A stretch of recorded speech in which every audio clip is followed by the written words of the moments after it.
Hi folks, just want to introduce you to our new project.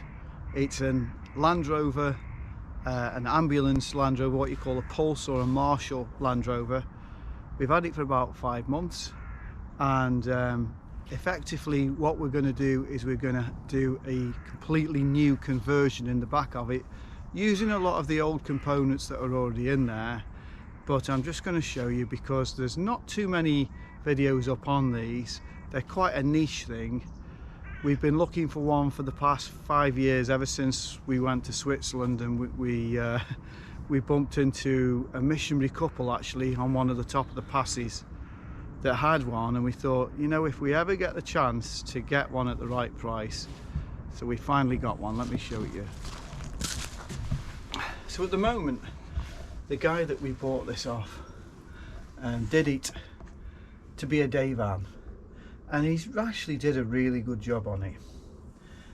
He's built these units, this solid units. At the moment we've got a couple of people interested in these units on Facebook, and he built this bed here. Now it's a very comfortable bed for one person. As you can probably see, you have a way through to the cockpit there, and then over here is the shower, and I'll talk more about that in a bit. But it's a lovely little configuration for a day van. Now this is, I think they're 5'5", so I'm 5'11". For a day van there's no problem there. You can live with it. You could live with it for probably a week, even 2 weeks if it came to a push. My wife Mandy can actually stand up in here anyway. But for me personally, if you are going to be living in one of these or travelling extensively, you need either one or two things. You either need a pop top on the top, or you need the roof heightening. Okay folks, so we'll start with the outside. So first of all, the step, as you can see, we've had some of the aluminium tread put on the steps. That's so that the dog can get in and out. The steps were here.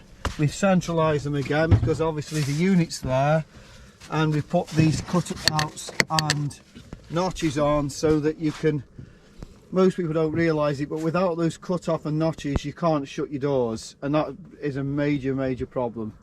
It's practically useless if you can't shut your doors. So that's that. It can actually make into a small kind of table on the other side when you fold it in by just putting a catch. The second thing we've done is we've taken the spare tyre from off the roof and we've bolted it here. Just makes it far more accessible if you have a puncture. Third thing we've done is we put a ladder on. And there's many reasons for that. Eventually we're going to have a 180 awning on the back there, which means we'll get access to be able to undo it because it's very high. Secondly, it becomes something that you can attach things to. So this here is a vertical bike rack. The bikes hang vertically like that rather than horizontally across the car, which means it doesn't interfere with the leave door thing. Also round the side here we've fitted an extra window there, and along with the extra window we've got an awning light, and we've also made this here into a slider. This down here now can contain 2 diesel canisters. We just got the one, it's full, and then, you know, we can put tools and stuff also in there. This is an outside gas tap, and then Paul's made us 2 storage units. Now these have come in much more handy than I ever thought. I wonder whether it was a novelty thing, to be honest, but it's not. We've also got the fresh water tap on the outside. We've got the mains now on the outside, and here's the other one again. So I've fitted my own alarm system to all this, which is I used to be an alarms engineer, so if anybody did break into this, they will literally get the fright of their life. This is no little lame sounding alarm system. It'll blast them to pieces. Oh, the other thing that we fitted, of course, was a another window up here. This is now a bedroom area / storage space area, and it works an absolute treat.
Conversion that we've had done. I've just shown some pictures earlier on of what it was like. So the first thing to see is the actual lift itself. The lift is all of this. So I mean, it was, unless you're under 5'5", as these things are, the standard Wolf ambulance, they're very, very difficult. These lifts are worth every penny, and they're much more reasonable than pop tops. The problem with pop tops, this is our 5th camper van now, so we've kind of learned as we've gone along. Problem with pop tops is, particularly in places like Scotland, we tend to go to the west coast for at least 4 times a year, is they can't actually hack the wind. And also, like in February, we went there last week in February, it's just, you put the heating on and you lose it really straight away. So the answer for us was to find somebody that would raise the roof, and that was Paul from Camperhus Conversions. And Paul is just, you couldn't think of a better person to do your van. So I'll try and explain what we've done. This is Mandy here, and she's loving it, aren't you? You absolutely love it. Really nice. Let me come over this way. I've shown the outside in snowy conditions. So the only thing that we've kept is the shower in the corner. Now we've kept the old heating system was the Truma combi boiler and whatnot. The fridge is from the old conversion, but we didn't want to start moving the shower. Thought it was in a good place anyway. What we did do in the shower, now the shower's got headroom, you see. Get in here, stand up perfectly, have a shower and still use the toilet. So although it's a small area, we've also got room in there, which we'll talk about later. And we also had a new window fitted, which means the reason why we did that is obviously, number 1, to get rid of the smell, and number 2, to have a shower outside in the summer, and to wash up in the summer, and to wash down the dog. You can just put it through the window. This is our seating area. Paul uses this material here. It's rucksack grade material, and it means that it's actually waterproof. And when these doors are flung open and the wind's blowing in with the rain, it's a good job really.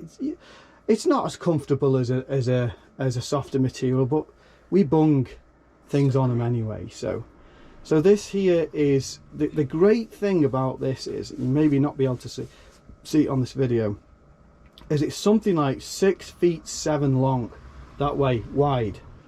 So anybody up to 6'6", 6'7" will be able to sleep that way.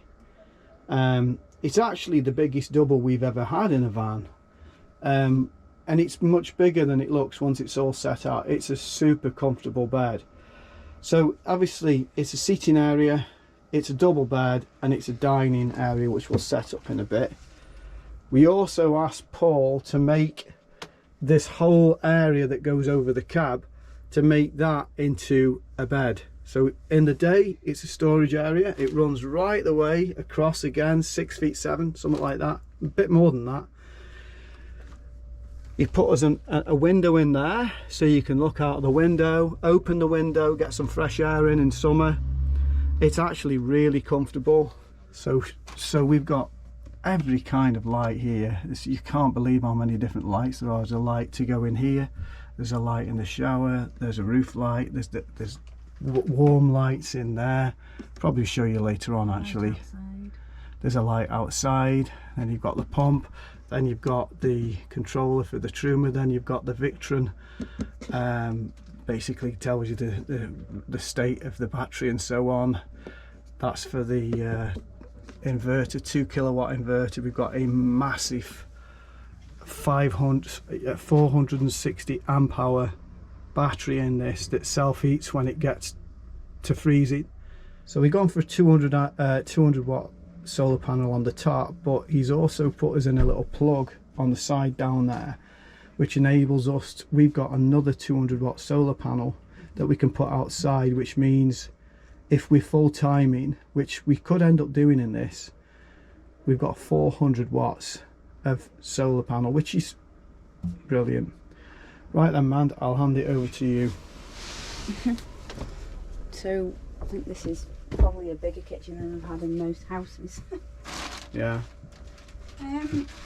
So the nice surprise, because we used this last week, you'll probably see from the footage that I don't know which bits we're using, but the nice surprise is the kitchen not only is the surface area a lot bigger than we anticipated or imagined.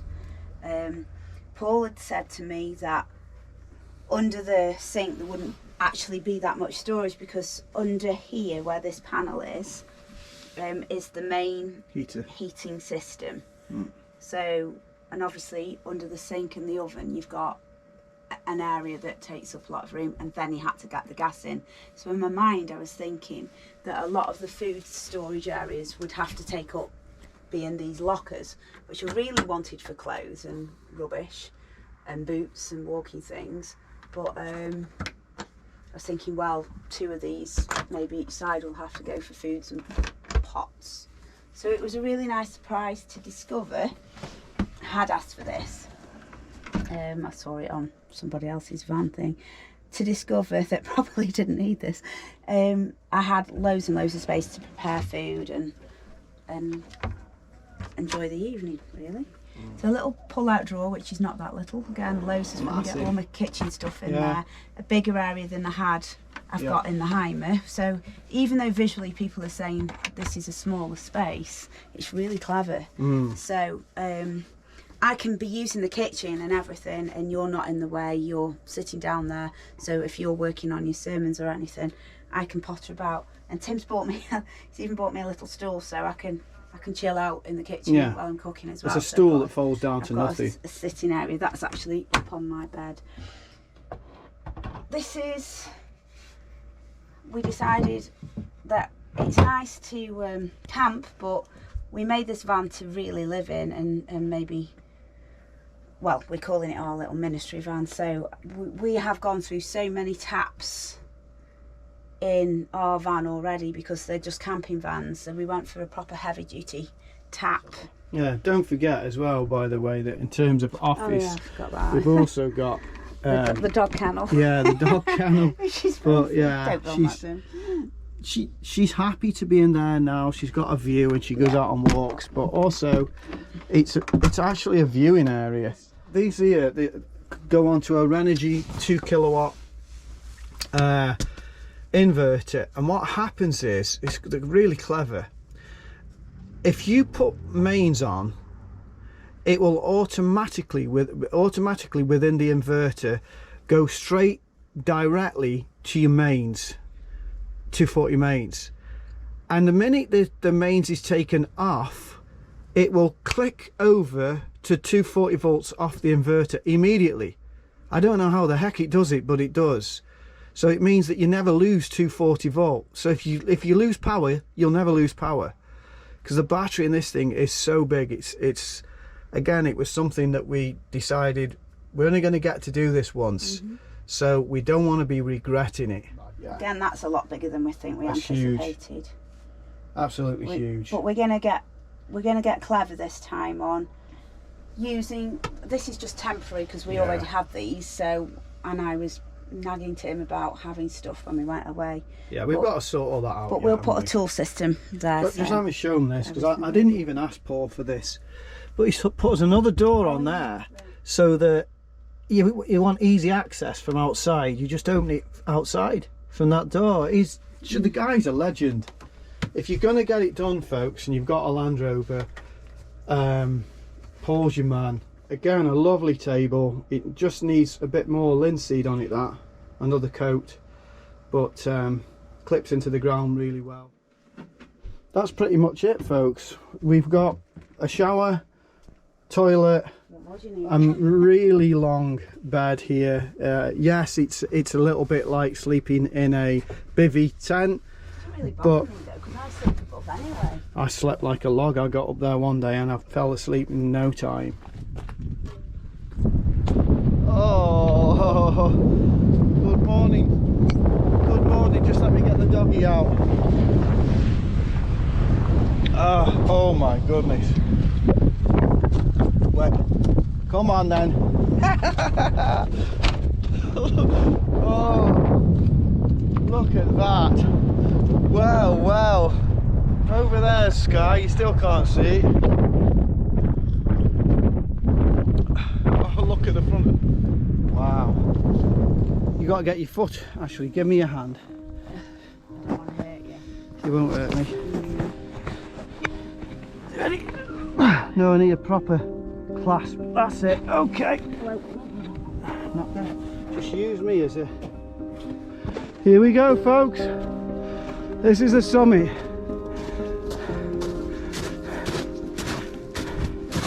Praise the Lord. Praise the Lord. That's it.